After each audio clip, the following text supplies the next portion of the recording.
तो आ गया है जी हमारा डे 4 और ये है हमारा लास्ट डे। रात में हमारी फ़्लाइट है वापस कोलालमपुर की। तो सबसे पहले हम पहुंचे हैं नाश्ता करने के लिए, क्योंकि पूरा दिन था तो ऑब्वियसली जो चीज़ें रह गई थी वो भी तो हमने देखनी थी। तो एक और इंडियन रेस्टोरेंट हमें नज़र आया, सोचा चलो यहाँ पर नाश्ता करते हैं। नाश्ता वॉज गुड, टेस्ट वगैरह अच्छा था। उसके बाद फिर हम पहुँच गए अंडर वाटर वर्ल्ड, यानी कि समंदर के अंदर क्या क्या चीज़ें होती हैं, कैसी कैसी दिखती हैं, वो सब देखने के लिए। तो ये भी बहुत ही बड़ा था, इसमें भी डिफरेंट जोन्स बने हुए थे। जैसे कि पहले हम एंटर हुए, हमें कुछ फ़िश नज़र आई यहाँ पे, कुछ स्नैक्स नज़र आए। उसके बाद अगले पोर्शन में जाएं तो वो थोड़ा ओपन पोर्शन था, जहाँ पर थोड़े से इन्होंने बर्ड्स रखे हुए थे। तो सबसे पहले हमें फ्लेमिंगोज़ नज़र आए, और समावियों को फ्लेमिंगोज़ बड़ा अट्रैक्ट करते हैं। वो पिंकिश पिंकिश होते हैं, तो लड़कियों को पिंक चीज़ें बहुत अच्छी लगती हैं ना। तो ये भी फ्लेमिंगोज़ करके उनको बुला रही थी। 2-3 और मछलियाँ थी। ये वाइट मछली नज़र आई जो थोड़ी सी इंजर्ड भी थी। और इतने मज़े का ये इन्होंने सीन बनाया हुआ था। ऊपर बहुत ही ज़बरदस्त किस्म के दरख्त थे, बेलें लटक रही थी उनकी, और नीचे से हम चल के जा रहे, और इर्द गिर्द मछलियाँ थीं। और यहाँ पे हमें इगुआना नज़र आया। तो समाविया को मैंने दिखाया कि जो आपकी बुक में इगुआना था, ये रियल में भी अब आप देख सकती हो। तो इस एज के जो बच्चे होते हैं ना, 2 साल, 3 साल, 4 साल, इन बच्चों को बहुत इंटरेस्ट होता है ऐसी चीज़ों में।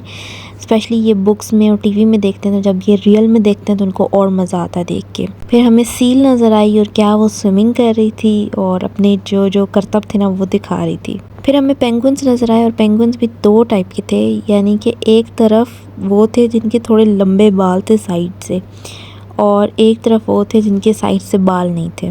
अब मुझे नहीं पता इनमें क्या डिफरेंस है। बहरहाल हम लोगों ने बस उनको देखा और एंजॉय किया। और उनके जो वॉक होती है, जो ये वॉडल करते हैं, तो वो बहुत ही क्यूट लगती है। इनकी स्विमिंग वगैरह देखी। उसके बाद अगले जोन में गए तो वहाँ पर बहुत सी जेली फ़िश थी, अपसाइड डाउन, ये ट्रांसपेरेंट जेली फ़िश, लॉबस्टर्स थे, और छोटे मोटे कीड़े मकोड़े, तरह तरह की मछलियाँ, डिफरेंट कलर्स की, डिफरेंट आप क्या कहो कि डिज़ाइंस की।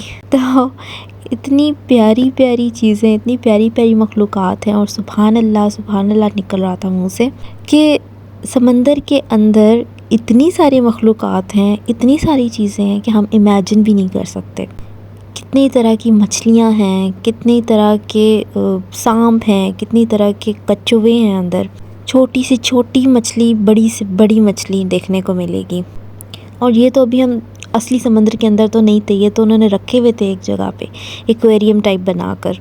तो सोचें कि अगर हम समंदर के अंदर जाएंगे तो क्या क्या देखने को मिलेगा, सुभान अल्लाह। और हमें शार्क देखने को मिली, और जैसे कि baby shark Dudu Dudu Dudu famous है, तो हमने समाविया को बोला कि ये वो शार्क है। और इतना बड़ा टर्टल भी नज़र आया हमें। वैसे तो हमेशा छोटे छोटे टर्टल नज़र आते हैं, तो पहली दफ़ा मैंने इतना बड़ा टर्टल देखा।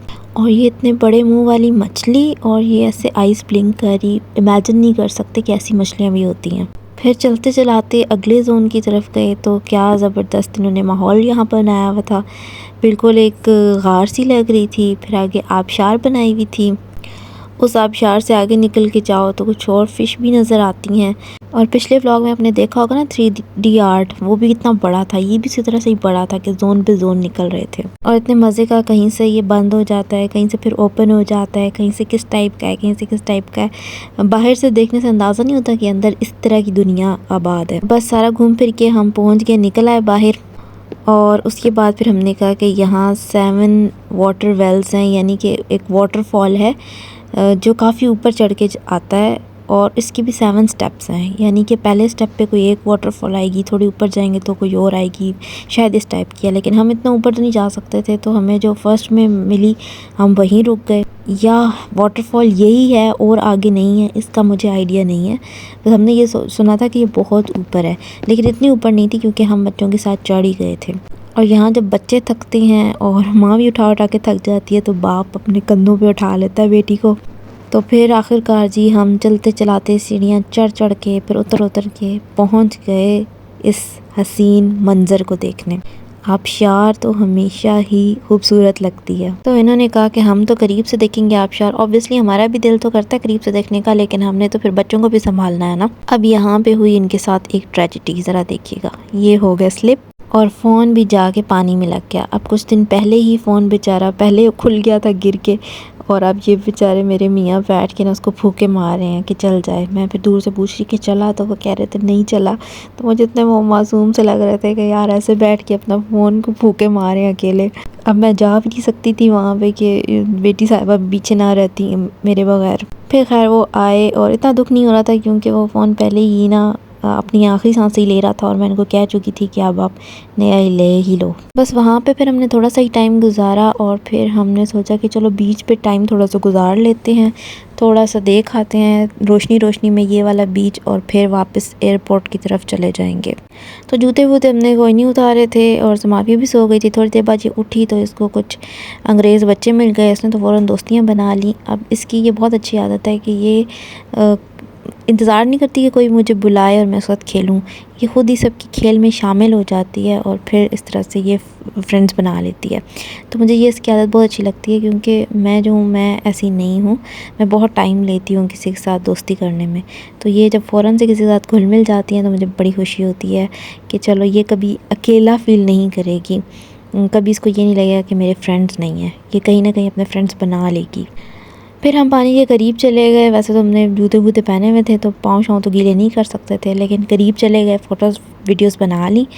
फिर वापसी का सफ़र हमारा शुरू हो गया कि एयरपोर्ट पर चलते हैं। एयरपोर्ट पे हम उतरे और हस्बैंड्स जा रहे थे गाड़ी वापस करने जो हमने रेंट पे ली थी। यहाँ पे एक प्ले जोन बना हुआ था तो बच्चों को हमने साथ वहाँ बिठा लिया, वहाँ ये खेले कूदे थोड़ी देर, तब तक हस्बैंड्स आ गए। फिर पता चला कि फ़्लाइट भी लेट है, तो फिर हमने अंदर जाके चेक इन करने के बाद वेट किया। तो जी पीछे मुड़ के जब हमने देखा तो यहाँ जी मसाज सेशन चल रहा है क्योंकि ये अपनी थकावट उतार रहे हैं जनाब।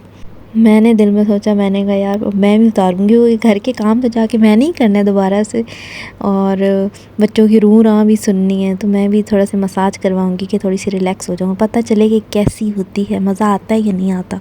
तो यहाँ वैसे ही मसाज सेंटर्स इतने सारे होते हैं ना, आंटियाँ खड़ी होती हैं, क्या हो जी मसाज करवा लो। मैं कहती हूँ तौबा अस्तगफिरुल्लाह, मैं तो कभी भी ना जाऊँ किसी से करवाऊँ, बस ऐसे ही ठीक है, हम लोग ऐसे ही चलते रहें। तो फिर खैर मैं इनसे पूछ रही थी कि आपको मज़ा आ रहा है, तो उन्होंने मुझसे पूछा कि तुमने करना है। मैंने कहा ऑफ कोर्स यार करेंगे।